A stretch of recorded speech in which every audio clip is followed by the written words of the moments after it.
Men's emotional intelligence, guess what? It's the key to stronger relationships. Emotional intelligence, I want to add experiential emotional intelligence, heartfelt emotional intelligence, not just philosophical or intellectual emotional intelligence. I want to deepen it. A lot of men, we believe we've got to fix something about ourselves to have better relationships, to be more charming, to be less emotional, to be more masculine, to be less needy. But what if that's not the case? What if it isn't any of that?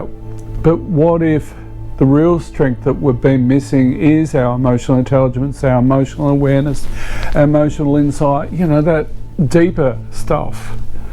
It's not to become someone that you're not, it's actually to become you, the authentic you, because when we understand our emotions, we become more centered, we become more grounded, we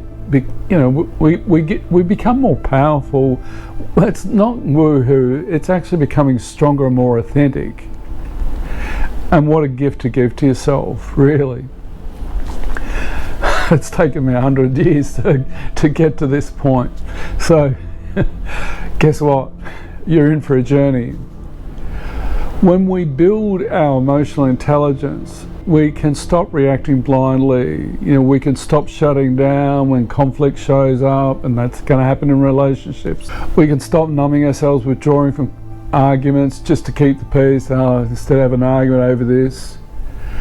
Instead, the more we become aware, we can learn to handle tension and conflict with clarity.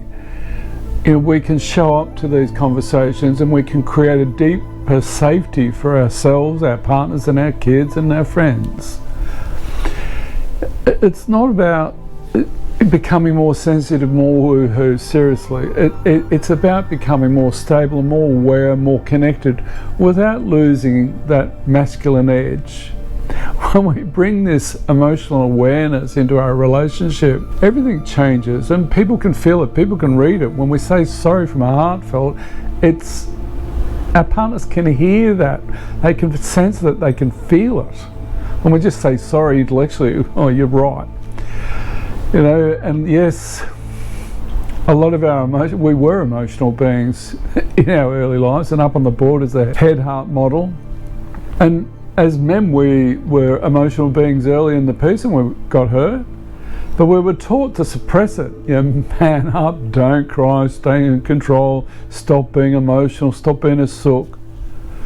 And so what happens? We've become experts at overanalyzing and shutting off and shutting down and trying to work things out logically. The 2+2 brain goes offline and our emotional self's gone underground.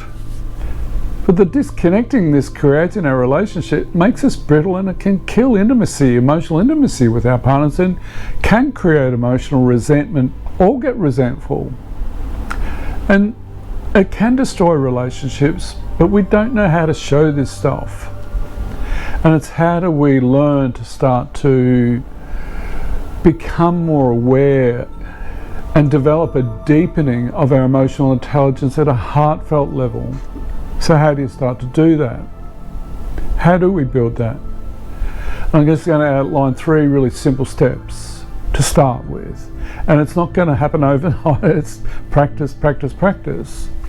The first one is to slow down your internal reactions.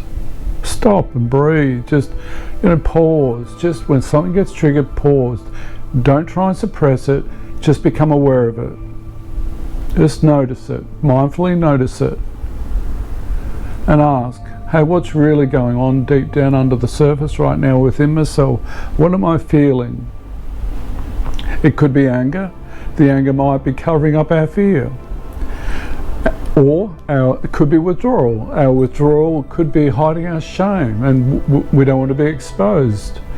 Get curious, not self-judgmental, as I mentioned in a previous episode last week.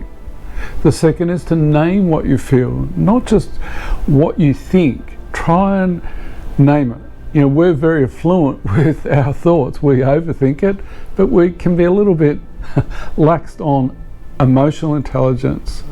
Ask, what am I feeling right now? Learning to name the feeling can give us power over it.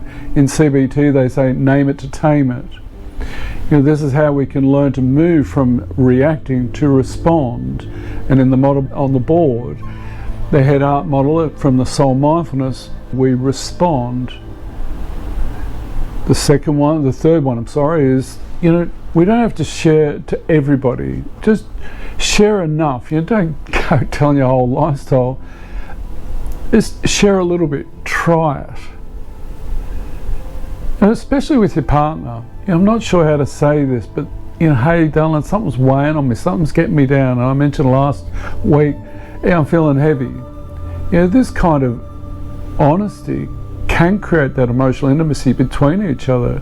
It can build trust and invites others, particularly your partner, to open up to you too. Learn to develop more intimate emotional intelligence within yourself. Being emotionally intelligent doesn't make you soft. It makes us a lot stronger. We can stand in the baptism of fire of emotional conflict sometimes. It makes you a better partner, a more grounded father, a more trustworthy friend, and most of all, it brings more presence to you in your life. We men being for yonky doodles living in our heads, and this is an invitation to drop back into your heart and get that heartfelt sense. If you want more guidance on building emotional strength as a man, please hit the like button. Hit the subscribe button. Make a comment. If you're not sure, just put something, have a comment, make a comment, and I'll respond to the comment. The more we men start to have some dialogue, and that's one of the purposes of the channel, is to begin to have this emotional dialogue around our emotional intelligence. For too long, we men have been taught to push it away. And if you haven't worked out by now, a lot of our relationships, there is problem-solving parts of it, but a lot of it is done non-verbally, at a deeper level. The feeling of connection, the warmth of a connection, and then there's the disconnect. When there's the disconnect, what's going on with you? What's happening internally at an emotional level for you in this disconnect? How do you check in with that? The more you check in with that, that's developing that emotional intelligence at a deeper level. We're starting to really fine-tune our awareness on the early nuances, because emotions are neurochemicals that live in the body, and as I said previously, they're fed back up into the reptilian brain, and the reptilian brain and the mammalian brain is the limbic system, which is the emotional center of our being. Rather than fight, flight and freeze, how do we stop? Bring mindfulness to this feeling, bring mindfulness to, and check in. Try those 3 steps. I might add a 4th step. What about journaling it? Go away when you will revert back. You'll default back to shutting down.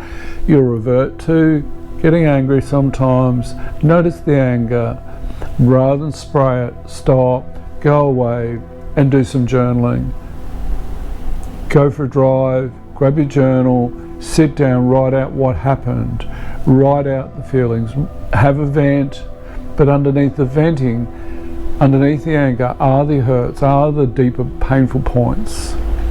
And developing emotional intelligence, experiential emotional intelligence, is going to give you far more insight and awareness to when these are triggered. When they are triggered, we can have a safe word within the relationship. Go away, process it, come back and have a further dialogue about it with your partner. Be gentle and enjoy.